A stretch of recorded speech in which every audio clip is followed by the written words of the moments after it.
evening, friends, and welcome to OCDTV. I am your humble host, Keith Martin, alongside my illustrious co-hosts, Brian Connors and the Rooster, Joe Gronroos. What's up, fellas? Today we have a pretty cool topic. We're going to talk some Batman. We all know and love the Batman. Looking back at all the different incarnations of Batman, I know one of my personal favorites, obviously, growing up, was watching the Adam West, very campy Batman. The Adam West show was great. Never took itself seriously, but Batman always played it completely straight. It was such a great dichotomy to watch. Well, in a way, it was almost like it was a parody of Batman. But the thing being, of course, that was the Batman that people identified with for many years. So it only comes off that way in retrospect. Yeah, I know when I was growing up, that's the only Batman I really knew anything about. That's what I saw on television. It wasn't even really a parody. It was actually very accurate to the comics at the time. I love reading those too, those great old Silver Golden Age comics. They're just so campy and wacky and out there. Well, I'm just perspective. Right. Because, especially compared with how dark he is lately. Yeah. Right. It's very different to go back and see that light-hearted Caped Crusader who will crack jokes and make sure to educate Robin even in the midst of a fight. Right. Now we have a Batman who barely talks, And when he does talk, it drives me crazy. That's a personal pet peeve of mine. I hate the Batman voice that Christian Bale does. It just drives me crazy. It's like nails on a chalkboard. See, I never felt that way. No? That didn't bother you, huh? Obviously, if he's speaking to some of the same people as Batman and Bruce Wayne, he needs to change his voice somehow. Oh, I understand that. It's always kind of great. And it was to put fear into the criminals. Yeah. It's not necessarily supposed to be a good sounding voice. It's supposed to be kind of a monstrous, evil voice so that nobody would be sure, is he going to bring me to jail? Is he going to drink my blood? Right. Yeah. Is he going to throw me off of this building? Now, is it a voice I'd like to hear in my everyday life? No. No, probably not. But I feel Is like he it going works to with hack Bat. up a lunger and spit it in my face? No. No, I don't think that's going to happen. What about the different... Joe would know more about this. In the comics, going for from back when it started, Detective Comics, way back then, to now, what are some of the major differences? Well, he did used to use guns, and now he's very anti-gun. I think that's a really big difference. Yeah. He used to be perfectly all right with killing. I believe he killed all of the major enemies in the first 6 or 7 issues of Detective Comics before his no-killing code became more canonized. Solid, right? Obviously, he works with the partners. He's less of a vigilante, works more with the police and alongside the police, I should say. But he's still also very similar to how he was. He still puts on a mask to fight crime, still does it because he's that sad little boy that wants to lash out at the world that took his parents from him. It's never really changed. That's one of the great things about Batman. You can have a lighthearted Batman, you can have the dark, grim Avenger of the Night, but it will always be recognizable as Batman. Yeah. All right. Well, I mean, the whole appeal of Batman, I mean, what makes him him specifically is that Bruce Wayne is just a hideously broken person. Right. I mean, I think it was, what was it, The Batman, the one from around 2000? It was a little weird seeing a more humanized, everyday Bruce Wayne because it didn't fit with the character you were used to. You expected to see someone aloof, and it's like, Batman was based very much on the shadow in a lot of ways, and it's, Bruce Wayne basically is very much like Lamont Cranston, so it's a little weird seeing him not like that, See, I kind of disagree. We had Adam West's Bruce Wayne. He was a great philanthropist, friends with everyone. The Kevin Conroy Bruce Wayne in the animated series, excuse me. He was very friendly. He went out to parties with all the other wealthy people of the town. So it's not. I really liked the Batman. I was sad when the animated series and Justice League were canceled, but the Batman was a great show. I thought. Oh, I didn't say that. Was that the '90s animated show? What is that? Batman the animated series was the '90s, and then the Batman was early 2000s. Okay, a little Something like that, yeah. It was It was a lot of fun. I mean, they messed with the mythology a lot. They had Batgirl show up before Robin, which I thought was great because Batgirl was the best character on that show. Right. But it's a good example of how you can mess with the Batman mythology, but it's still Batman. Yeah. Well, I think that that's the thing about Batman, I think, is that he's kind of universal. Yeah. You know, that the idea of, because even when you have, you know, a movie or a comic or a cartoon or whatever with Batman, there's that universal appeal of the Batman. You know, like he's that dark kind of, you know, scary. I mean, not in the '60s version, or whatever, but that the idea of just someone, you know, that, you know, the vigilante, there's kind of a universal appeal to, you know, you can almost identify with Batman in a way that you can't with some other kind of superheroes. Yeah. Well, yeah, Batman is this really great. He speaks to every, not generation, but every age group. He's the adolescent fantasy of, oh, I don't have any parents anymore, and I'm rich. I can do what I want. I'm going to put a giant penny in a cave. Yeah. Or the adult wanting to lash out at the world that's being unfair to you, wanting to fix it.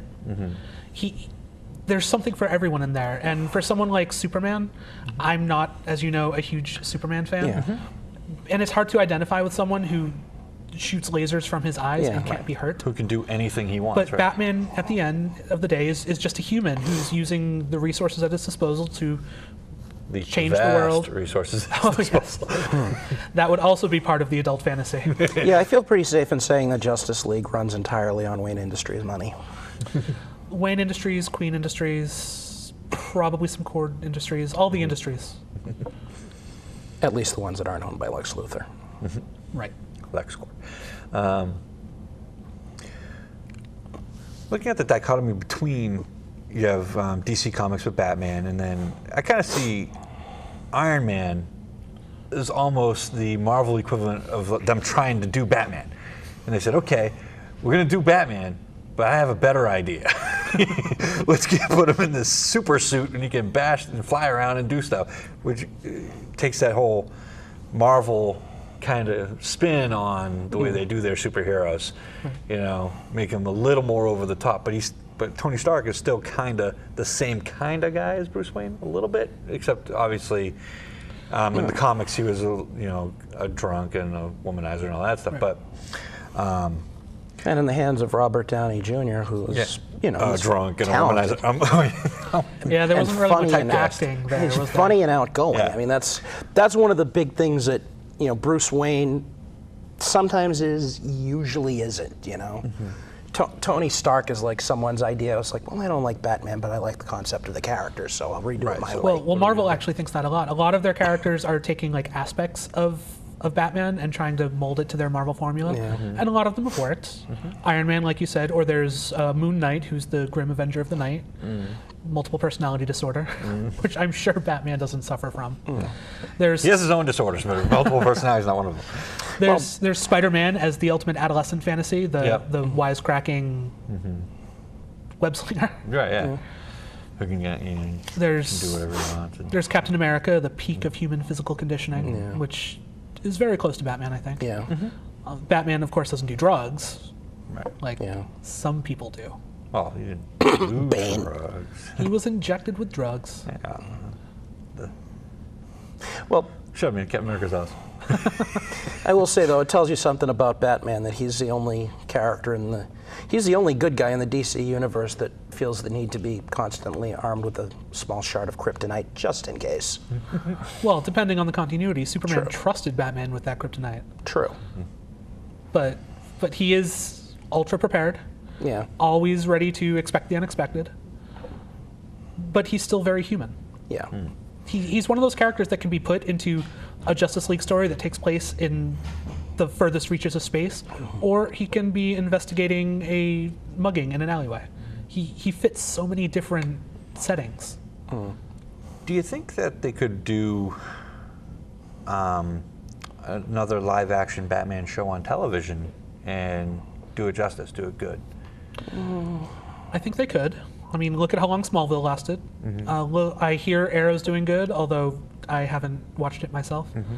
I think they could do live-action Batman show, but after Birds of Prey in the late 90s, early 2000s, I don't think they'd want to. Yeah, you don't think there's the will for it? I liked Birds of Prey, but I have weird tastes in things. No, I understand that entirely. And let's be honest, Mia Sara was a little old for Harley Quinn at that point. True. The idea, and you hear this a lot, like Batman versus Superman, and the whole idea, Superman would just kick Batman's butt, blah, blah, blah, blah, blah, all the time. What's the major difference, if you understand what I'm trying to get at, between the two characters that you can't just say, oh, well, they're both awesome. It's, it's that idea of, to bring up one guy, you gotta knock the other guy down, kind of. If I had to sum up the difference as I see it into one sentence, Batman punishes people, Superman helps people. As long as they work together, those two goals coincide the grand majority of the time. But at the end of the day, Superman wants to help innocent people. That's his main motivation. Batman wants to punish the kind of people that killed his parents. They're similar, but very, very distinct in their own ways. Plus, from a psychological standpoint, they both come from a state of great loss, but keep in mind, Kal-El never really had any direct experience with Krypton. He was too young when he was sent away. Baby, yeah. And the few Kryptonians he's run into after were either, people like General Zod, or, people like Supergirl or Power Girl who were just as alone as he was. And it's, you compare that to Batman, his experience came from losing his parents right in front of him. So in a way, I think it's been said that, it's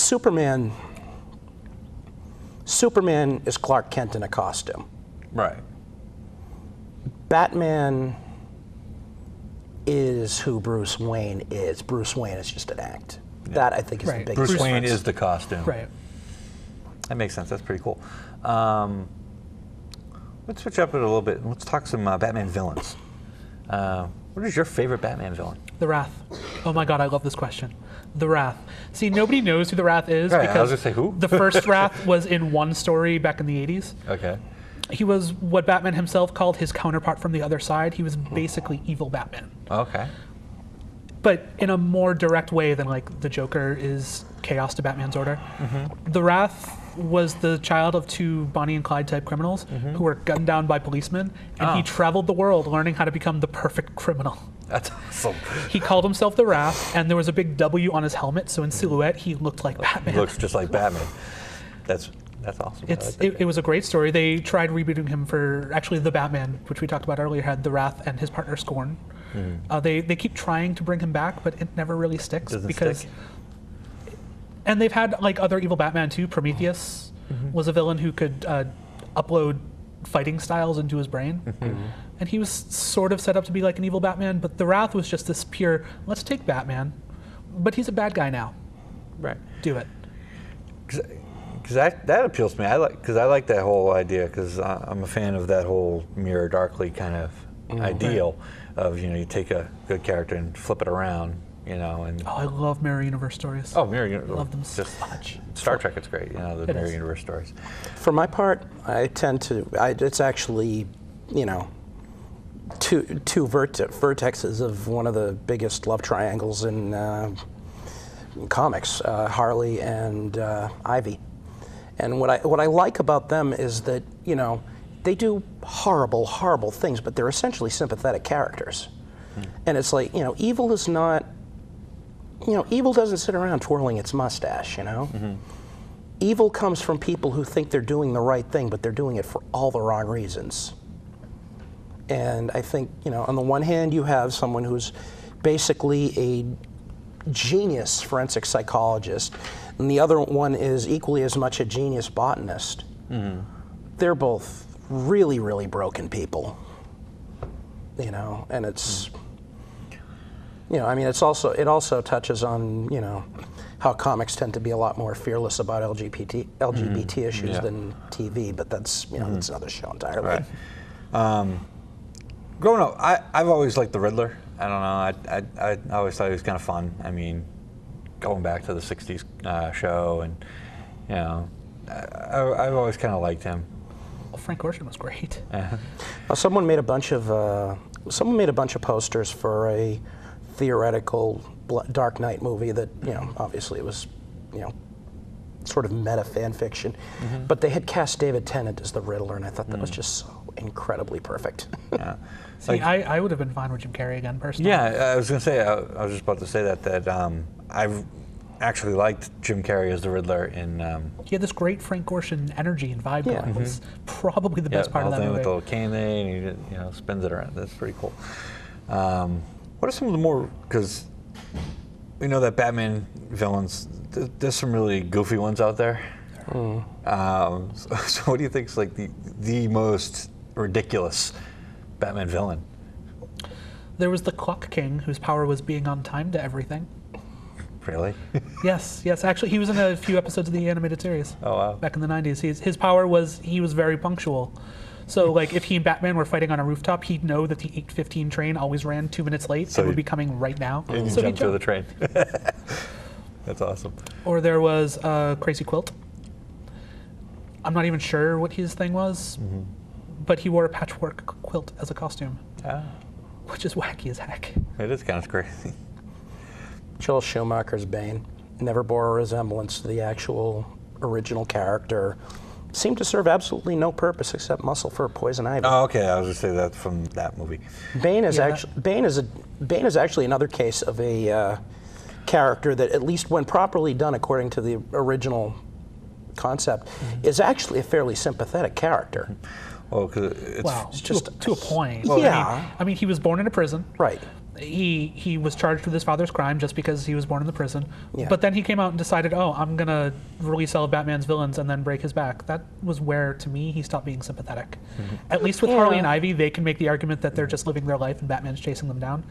Bane came to Gotham specifically to break the Batman. That's kind of where the sympathy ends for me. Yeah, he's definitely not nice or like good in any meaningful sense. I mean, if we're talking about sympathetic Batman villains too, there's Mr. Freeze. Yeah. Yeah. That's a big one. He just wants to He help goes his into wife. my villains that I think are cool. Yeah. Oh, hey, no pun intended there. I didn't even mean to do that. Wow, that was pretty good. What I was going to say about Bane was, I really had, because I'd never really read the Batman comics or anything like that.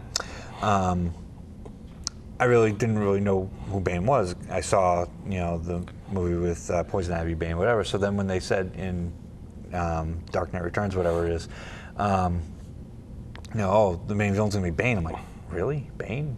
The big mute muscle guy? What the hell? So, and then, obviously then other people told me, oh no, he's cool, from the comic, whatever. So. Yeah, in the comics, he wasn't just this strong man who could break backs. He was a genius tactician. He deduced Batman's identity. Yeah. You can count on one hand the number of people who've done that. Yeah. He deduced Batman's identity. He deduced that he would wear himself out chasing down criminals that had escaped from Arkham. He deduced when it would be appropriate to wait in the cave for Batman to return and beat the snot out of him, and then did so. Not bad for a guy who spent his entire life roided out. No, that's how that's how you do it. Yeah, a strong guy on drugs, kind of like Captain America. Shut up, man. I love Captain America. America, hell yeah. See, Bane thought he had something to prove. Captain America was just being a good soldier. That's what you do. But that does not mean I will not draw the comparisons. I'm sure Captain America has some Batman-esque villains out there. Red Skull is kind of weird. No, Red Skull actually has the same formula running through his veins that Captain America Yeah, does. I know, just got it screwed up. Batroc the Leaper, Taskmaster. But this isn't about Captain America. No. We're talking about Batman. In a realm of superheroes and everything, what really makes him special? Why do people love him so much? Well, for starters, he's the only one any normal human being could actually be. Well, that's not true. Normal human being could be Oracle or Blue Beetle. One of the Blue Beetles, not the one with the space armor. We're talking about heroes that actual people know about. Idiots like me. I don't know. Oracle's kind of on the bubble. Well, she was. She was. Now she's Batgirl again. And I could not be less happy about that. She, as Oracle, she was a woman who was broken in one of the worst ways you can be, and she still, from a wheelchair behind a computer screen, she joined the Justice League. How impressive is that? Now she's just another Batman clone. Yeah. Yeah, sometimes I wish they would stick with some of their cool original ideas, and then, because I think what they get a little panicky, I think. I understand why they brought Barbara Gordon back as Batgirl. They really wanted to consolidate their brands when they rebooted the universe. They wanted to make everybody as recognizable as possible. But Barbara Gordon was so great as Oracle. I'm going back to some of the stuff I remember. Some animated stuff. Batman Beyond. What did you ever think about that? It was garbage, huh? I am in the very far minority there. Okay. Everybody but me loves Batman Beyond. Meanwhile, I think that if you take an established superhero and throw him in high school, no matter what you do, it's going to read like bad fan fiction. Yeah, I kind of agree. True. I thought it was. I thought it was an interesting concept. I thought it was a little bit of a stretch. Yeah, it was. It was basically, what if Batman were Spider-Man? Okay. Is how I've heard it described on the internet anyway. He's this younger, wisecracking teenager with an older Uncle Ben type figure speaking to his ear, giving him tips. I mean, there were some good episodes. I really liked the one where he joined the Justice League, which is weird because that was a Superman episode and I don't like Superman. Really liked the one where Ra's al Ghul came back. A lot of the ones where the future Batman had to deal with the legacy of his predecessors, I ended up enjoying. There was this one, actually, episode I remember where Bruce Wayne had to dress up in some armor he couldn't use because it gave him heart conditions. But he still put it on to go save Terry, the Batman Beyond, from Inc., I think, the future Clayface-ish character. And they've played this remix of the animated series theme that just really got my heart. That's cool. It was awesome. Well, I mean, it was a good idea. It was not maybe a great idea, but you know, it was definitely a little. It definitely. I'm not sure exactly how to describe it. It's something about the '80s toy commercial cartoon aesthetic. I think it had. Well, kind of going. I wasn't a very big fan of the actual animation in the show. If you think of a show that was on recently, like Tron Legacy. Disney XD. It had a very similar look, and the look kind of bugs me. I'm not a fan of that style. I liked the opening credits. I think the song was good. I think it did a very good job of portraying what the show would be like without using any words or pictures or looking good. I didn't like the show. Right. What do we think that going forward with Batman? Obviously, we know that they're doing the Batman vs Superman movie that's coming out. What would you like to see them do with the character and how he fits in with the new DC film universe?